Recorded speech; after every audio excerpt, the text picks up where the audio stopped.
आज हम जानेंगे कुछ ऐसे साइंटिस्ट के बारे में जिन्होंने साइंस की फील्ड में अपना महत्वपूर्ण योगदान दिया है। चलिए सबसे पहले जानेंगे हमारे देश भारत के वैज्ञानिक आर्यभट्ट के बारे में। आर्यभट्ट हमारे देश के महान वैज्ञानिकों में से एक है जिन्होंने ज्योमेट्री में लगने वाले साइन फंक्शन के बारे में सोचा और उसका यूज़ भी किया। और तो और हमारे पृथ्वी का स्फेरिकल होना और उसके एक्सिस के अराउंड घूमना, इस बात की कल्पना आर्यभट्ट को थी। उन्होंने 6 महीने परिश्रम करके एक किताब लिखी जिसका नाम आर्यभट्टीय था, जिसमें एक श्लोक लिखा हुआ मिलता है जिसका मतलब है, हमें सारे तारे, सूरज, ग्रह पृथ्वी के अराउंड घूम रहे हैं ऐसा लगता है, मगर वास्तव में सूरज और तारे स्थिर है और हमारी पृथ्वी ही उनके अराउंड घूमती है। ऐसा उन्होंने श्लोक के द्वारा कहा था। इससे हमें पता चलता है कि आर्यभट्ट की सोच उनके सदी से बहुत आगे थी। उन्होंने पृथ्वी का सरकमफ्रेंस 39,736 किलोमीटर ऐसा कैलकुलेट किया था। आज उसी सरकमफ्रेंस को कैलकुलेट करने के बाद 39,843 किलोमीटर है। उस सदी में लगभग इतना एक्यूरेट आंसर निकालना एक अद्भुत बात थी। और तो और सूर्य के प्रकाश की वजह से ही चांद लाइट रिफ्लेक्ट करता है, ऐसा वो कहते थे। उनके इन सब साइंटिफिक खोजों का पता बहुत सारे सेंचुरी बीतने के बाद लगा। 1864 में भाऊ दानजी लाड को सबसे पहले आर्यभट्ट के वैज्ञानिक खोजों के बारे में पता चला। इसके बाद 1875 में डॉक्टर केन ने आर्यभट्ट के साइंटिफिक खोजों को हॉलैंड देश में प्रकाशित किया। इतने सालों बाद पूरी दुनिया को पता चला आर्यभट्ट कौन है।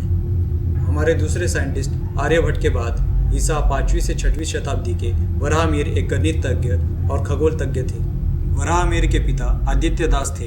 अपने पिता से ही वराहमिहिर को खगोल शास्त्र और फलज्योतिष शास्त्र की शिक्षा मिली थी। आदित्य और मिहिर ये सूर्य के नाम है। पिता पुत्र दोनों उज्जैन शहर में रहते थे।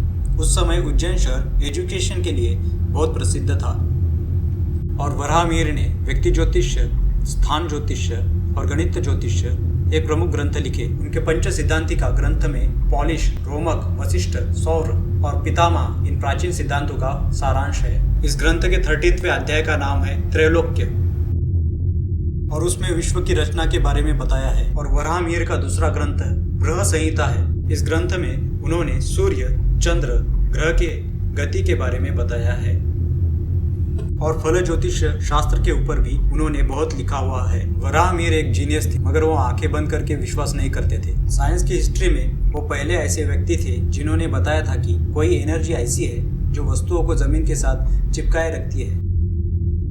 आज उसी एनर्जी को हम ग्रेविटी कहते हैं। और धूमकेतु के डिफरेंट साइज भी वराहमिहिर ने बताए हैं। और ट्रिग्नोमेट्री में वराहमिहिर ने यूज किए हुए फार्मूले ये रहे। और भौतिक शास्त्र में उन्होंने लाइट का रिफ्लेक्शन और रिफ्रैक्शन के बारे में बताया है, जिसमें रिफ्लेक्शन ये लाइट पार्टिकल अपोजिट डायरेक्शन में स्कैटर्ड होने के कारण होता है और रिफ्रैक्शन लाइट एक माध्यम से दूसरे माध्यम में प्रवेश करने से होता है, ऐसा वराहमिहिर कहते थे। और ऐसे महान भारतीय वैज्ञानिक की मृत्यु सन 587 में हुई। आर्यभट्ट और वराहमिहिर के बाद आते हैं भारत के तीसरे साइंटिस्ट ब्रह्मगुप्त। ब्रह्मगुप्त का जन्म राजस्थान के भीनमाल शहर में ईसा 598 में हुआ था। इसी कारण उन्हें भीलमला आचार्य के नाम से भी कई जगह उल्लेखित किया गया है। ब्रह्मगुप्त की 2 किताब ब्रह्मस्फुट सिद्धांत और खंडक है।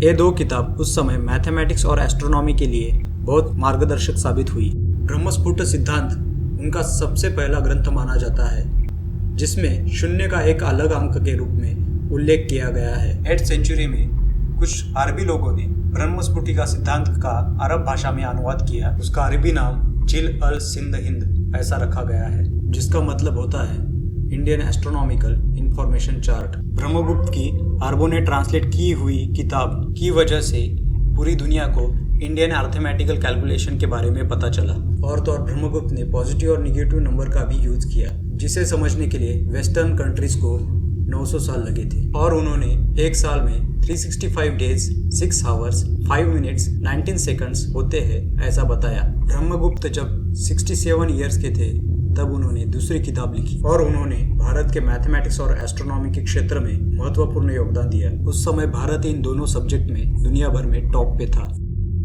ब्रह्मगुप्त के 5 शतक बाद भास्कराचार्य ने ब्रह्मगुप्त को गणित चक्र चूड़ामणि ये उपाधि दी। हमारे अगले वैज्ञानिक है भास्कराचार्य, जो एक मैथमेटिशियन और एस्ट्रोफिजिसिस्ट भी थे। उन्होंने गणित लोकप्रिय करने के लिए एक किताब लिखी थी जिसका नाम उन्होंने लीलावती रखा था। उन्होंने अपनी किताब का नाम अपनी बेटी के नाम से ही रखा था। ये किताब इतनी लोकप्रिय हुई कि लीलावती किताब अगर कोई भी पढ़ ले तो वो किसी भी वृक्ष के ऊपर कितने पत्ते हैं ये कोई भी एक्यूरेट बता सकता था, ऐसा उस वक्त लोग मजाक मजाक में कहते थे। और एस्ट्रोनॉमी में भी मैथमेटिक्स का यूज भास्कराचार्य ने किया। और तो और एक बार साल 1658 में पियर दी फार्मा नाम का एक फ्रेंच मैथमेटिशियन था, उसने एक क्वेश्चन उसके दोस्त बर्नार्ड फ्रेनिकल दी बेस को भेजा था। और वो क्वेश्चन ऐसा था, अगर x और y एक इंटीजर होंगे तो 16(1)(x² + 1 = y²।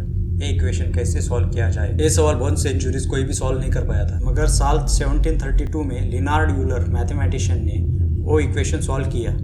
मगर लोगों को बाद में पता चला कि भास्कराचार्य ने वो इक्वेशन साल 1150 में ही सॉल्व किया था। भास्कराचार्य के सॉल्यूशन से x बराबर होता है 226153,980 और y बराबर होता है 176631964। ये इक्वेशन सॉल्व करने के लिए भास्कराचार्य ने चक्रवाल मेथड यूज की थी। चक्रवाला मेथड भास्कराचार्य के सिद्धांत शिरोमणि ग्रंथ में है। और तो और गणिताध्याय और गोलाध्याय ये भी ग्रंथ भास्कराचार्य ने लिखे हुए थे। ये थे हमारे भारत के कुछ महान वैज्ञानिक। आपको अगर ये वीडियो अच्छा लगा तो लाइक कीजिए, शेयर कीजिए और सब्सक्राइब कीजिए।